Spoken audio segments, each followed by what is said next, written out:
Welcome to this final session for the Code for America Summit.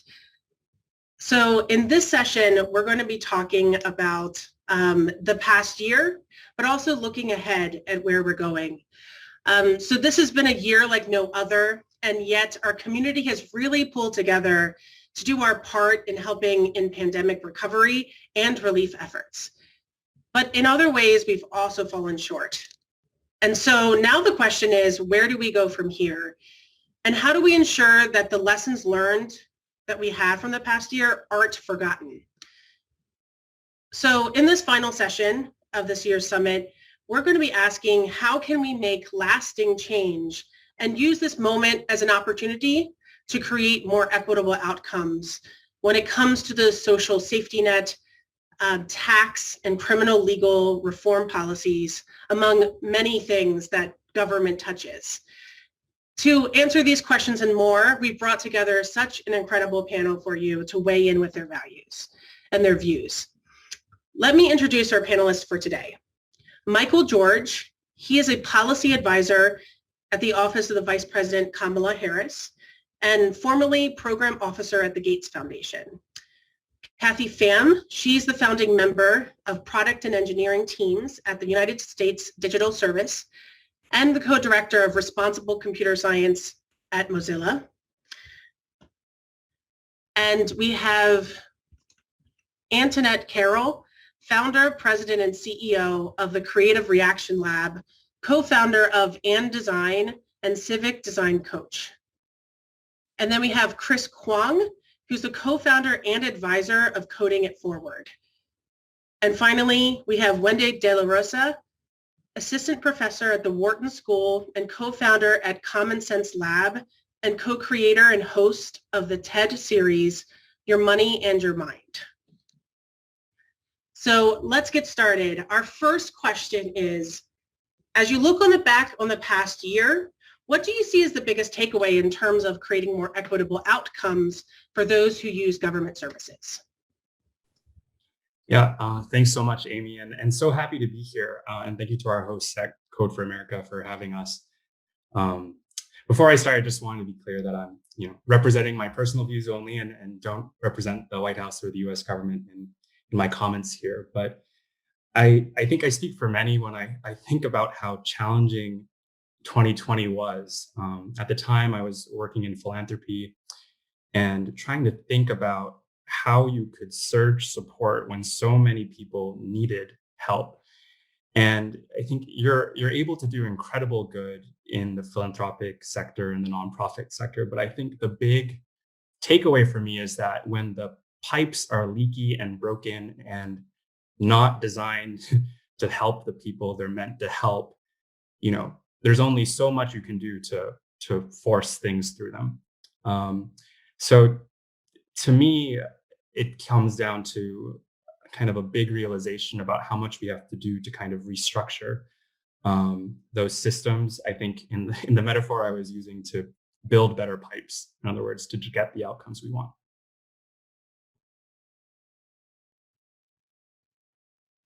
It's like build back better in a bigger way. I guess, although again, I'm not speaking for the government on that one. So. Yes. Kathy, what are your insights? Yeah, so we had a tough year, but I think in many ways it also amplified issues that people have been facing for a really, really long time. And that's what tough times do, right? They amplify the inequities that many people have experienced for a really long time. And so I think some of the biggest takeaways are there's so many takeaways, but two I'll bring up today is never forget and understanding historical context when we're building technology. And what that means is, what is the history of race in this country? What's our history of colonialism around the world? What's the history of people taking vaccines? Thinking about history when we're building technology. And then the follow-up to that is, how do we think about communities and society and our quote users and the people we're building for every single step of the way, whether it's governments buying policing software or governments developing different websites for vaccinations, or even just a new place for people to get more information, getting down to the deep details of how people communicate, what kinds of languages, people's access to the internet and technology, to deeply understand all those nuances and details before we dive into getting quickly some piece of technology out there, and build up that muscle so that the next time something hits, we have all of that ready and all of that in place, and to document everything we learn. So if hopefully this never, something as intense as 2020 never hits again, but smaller versions of that might and will. We see different versions of this. So how do we make sure we have muscle memory for how we respond and build on that? Thank you, Kathy, for those insights as well. Antionette, I'd love to hear your thoughts. Absolutely. So in my work, we talk about how systems are by design. And that means systems of oppression, inequality, and inequity are by design. And that also means that we can redesign them. And so when I think about the takeaways from this last year is, one, recognizing that we have upheld these designs, in some cases intentionally, some of them unintentionally. Also, that when historically underinvested people speak, we need to listen opposed to continually erase and ignore. And then lastly, it was always possible. We just always got in our way. We always gave excuses on why something wasn't capable, or why this technology piece couldn't be updated, or why we couldn't provide food access to certain communities. And yet when we were required to do it last year, when we were required to think about digital redlining within communities of color, we were able to step up and get it done. We were able to do it within a month or two because we had to, and we no longer had to focus on the personal politics on why we should not be caring about folks that have been underinvested this entire time. Do I believe there's still a long way to go? Absolutely. And I do believe we need to really start to question, how have we played a role in perpetuating the harm? And then how can we also redesign these communities and these systems so that we actually are, to Kathy's point, creating a stronger foundation through the lens of justice and equity and liberation, opposed to rebuilding and going back to how things were pre-COVID, because I am actually hoping we do not, because there were many community members that did not have the same privileges and opportunities as others. And so we need to redesign through the lens of actual possibility and improvement, opposed to redesigning to put back what we already had. Amen to that, Antionette. I have so many questions from what you were just saying, and how we can build that back. We'll be answering that later on. But I'd love to hear from the last two participants in the panel today about this particular topic. So let's go with Chris Kuang. Do you want to tell us some of your takeaways? Yeah, of course. Thanks, Amy. That's a great question. And I think for me, beyond what everyone has already said, I think what this last year has made clear is that we desperately need more people in government doing this work. I think last year we saw tremendous efforts supporting government from the outside, whether it was a Center for Civic Design helping reimagine what voting would look like during a pandemic, or Code for America and U.S. Digital Response thinking about pandemic EBT and making sure that students and families that traditionally rely on free and reduced lunch weren't going hungry during the pandemic. And I'm a huge fan of all of those organizations, don't get me wrong, but I believe that for us, ultimately, to get closer to what's truly an equitable government, what some of Antionette was talking about, we need more people working in government. And not just when the next pandemic or the next crisis hit, but day in and day out, making sure that we're doing the work and that we're doing it alongside the public servants that are really holding up all of our structures. So I think that for me was a huge takeaway from this last year. Absolutely. And we need more people serving and making this country better, for sure. Thank you, Chris. And finally, Wendy, do you want to chime in here and tell us what your thoughts are of the takeaways that you've had in the past year? Of course, and thanks again for everybody for joining today, and Code for America for hosting this conference. For me, the past year highlighted the importance of behavioral science. Michael and Kathy and Antionette and Chris, they sort of highlight the importance of looking at all of the little barriers that can prevent someone from enacting an inaction.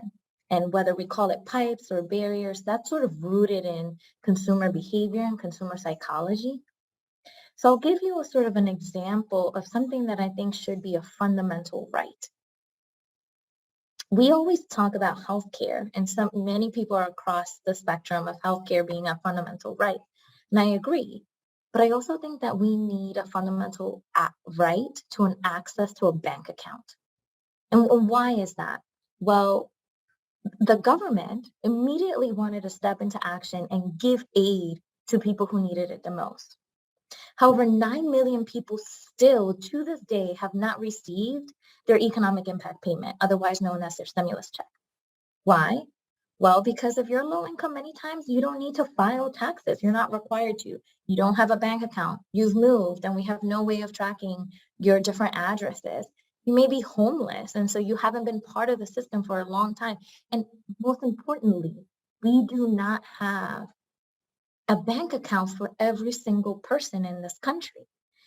And when we think about that for a second, when we think about the fact that we're a country that has the most advanced artificial intelligence technology and still don't have basic financial accounts for roughly 22% of the population, that's not a leaky pipe to me, going back to Michael's sort of a metaphor. That's a whole broken burst, like that's a whole broken block. We're ignoring this sort of population. And then you put on top of that all of the systematic inequalities that we have talked about. It really fundamentally shows that these systems are not really set up to help us. And that's what we need to redesign. But for me, the thing that I came away with was that, wow, behavioral science is so important. And just like I think about healthcare as a fundamental right, we should all have a fundamental right to a bank account.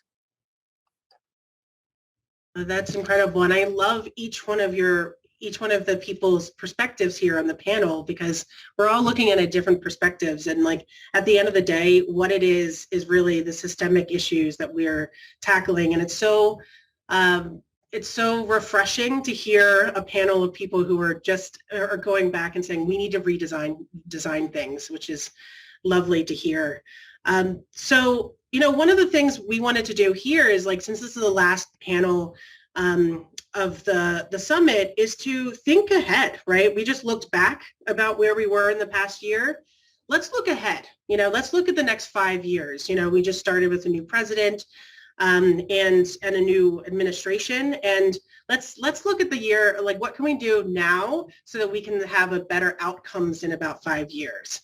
So I wanted to hear from each one of you, what is one or two things that we can do as a community, as a group of people who are trying to make the government more equitable? What can we do in the next 5 years to create better outcomes?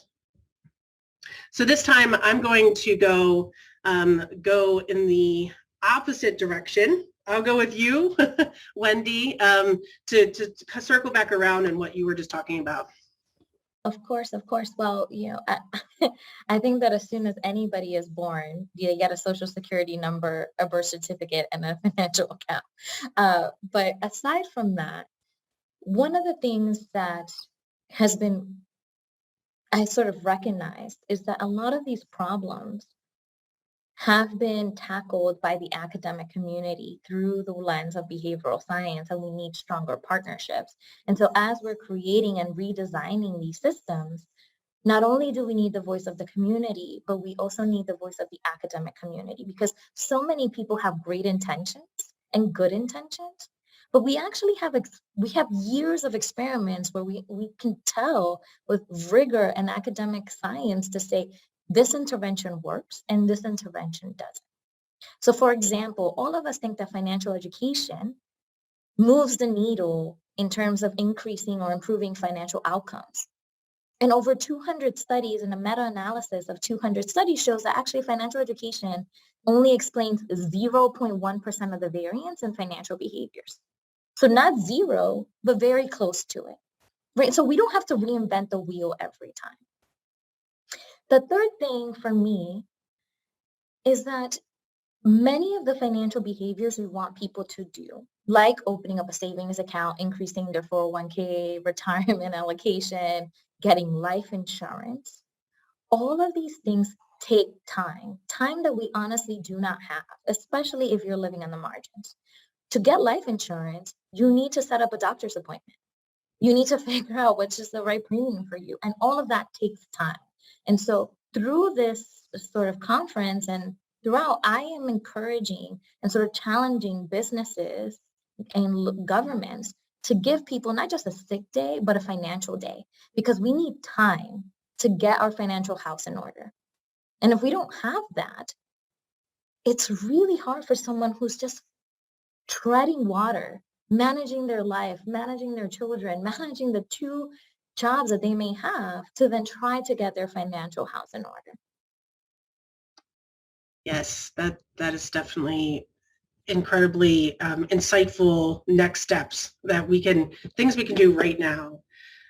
Thank you for that. Chris Kuang, let's know what you have to say. You might have an announcement to make.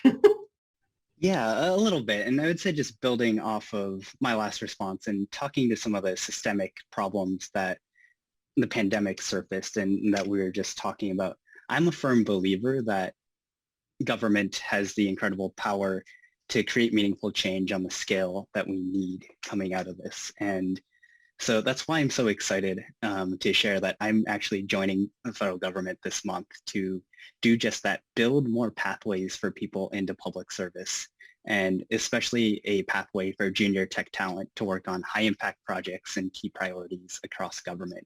It's what we're calling a digital core. And in inspiring more people to serve, we're hoping to create a 2-year fellowship for people just starting out, kind of an early career complement to something like the U.S. Digital Service or to 18F, that we hope will launch hundreds, if not thousands, of mission-driven technologists into public service careers in the next 5 years. And I think the time is right now because young people are ready to serve. They're ready to engage. Last fall, we saw the highest youth voter turnout in recent memory. We saw activism and organizing. And Amanda Gorman, I think, just put it really beautifully at the inauguration when she was saying, being an American is more than a pride that we inherit.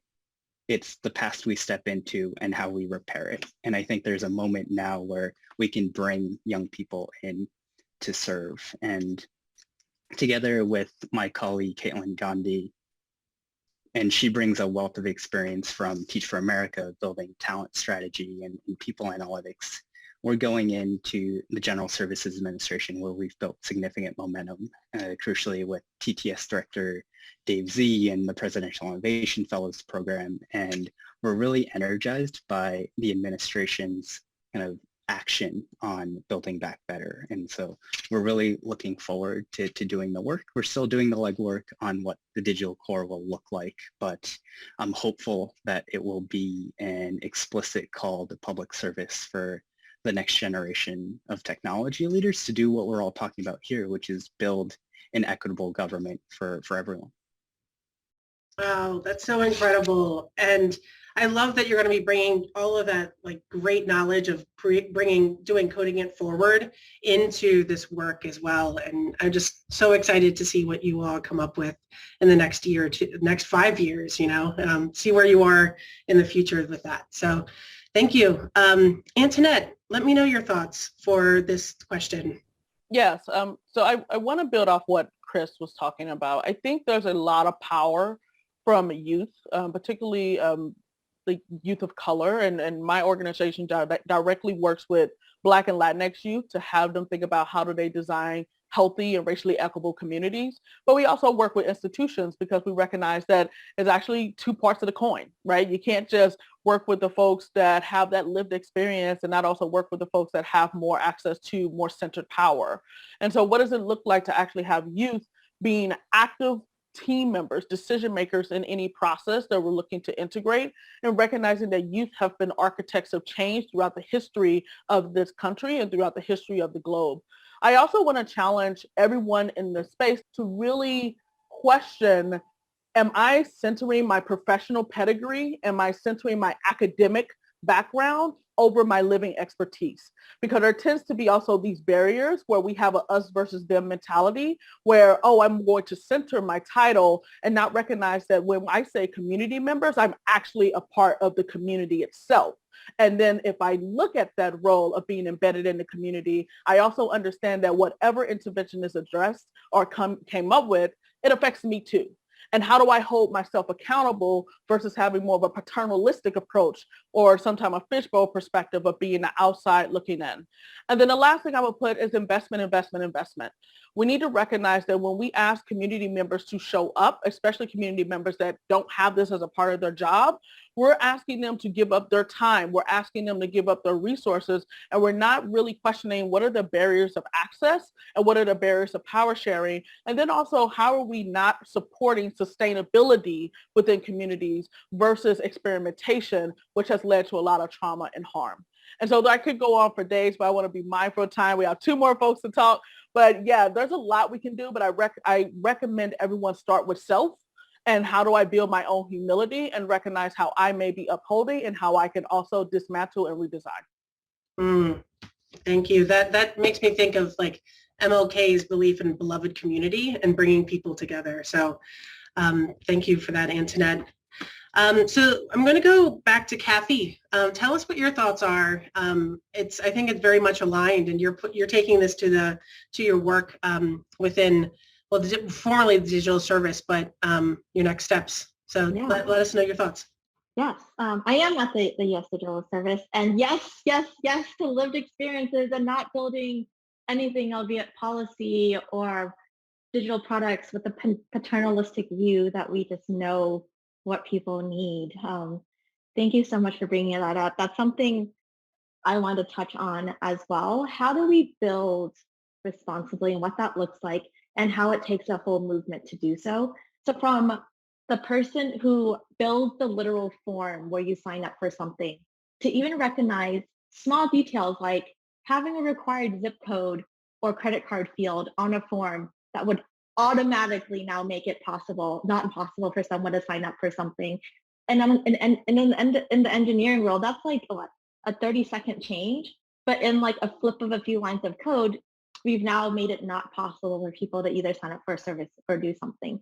All the way up to hiring people who understand how to build in that kind of way, building team culture to foster that kind of community, to center everything we build around the people for whom we are building with and not for. As you said, one of the USDS values actually is to build with, not for. So how do we build alongside communities? And even better, Dr. Jasmine McNeely actually reminded me of this other day. How do we not just figure out how to build for communities, but how do we empower those same communities as well, and not just take on this idea that we have to always build for a community. So from the people who build those forms, building those teams, all the way up to the highest executive level, who puts out executive orders and policies with a lens on justice and equity built into that, the processes that are required to do that. And it takes all of these steps along the way. And also, I know this session is on government and equity, and I'll channel Andreen Soley, who leads public interest tech at New America, to think of public interest tech in general as something that goes with the person. So you might be in the private sector, you might be in the government, you might be in a nonprofit, you might be in government adjacent. But in each of those roles, you might be building something that also is in the public interest or is related to government. You might be working for a big tech company, but at this point, some of the stuff you build are very much going to touch on humans and government in some way. So to have that lens of equity and justice and community and everything that others here have said, and wherever you are and what you build, it's great if you are in government, but even if you're not, to know that what you build, especially if it's tech, may likely be at that scale. And we all have that responsibility. As someone who spent over a decade in the private sector too, we all have that responsibility to think of all the people for whom our products affect. That's wonderful. Just having true compassion and empathy for the people on the ground and helping design for, with, not for. I appreciate that. Michael, final thoughts that you have on this question. Wow, there is so much wisdom in what everyone has said. And Kathy, I love that. I haven't heard that line before about building with, not for. I think I'm going to put that on a poster somewhere.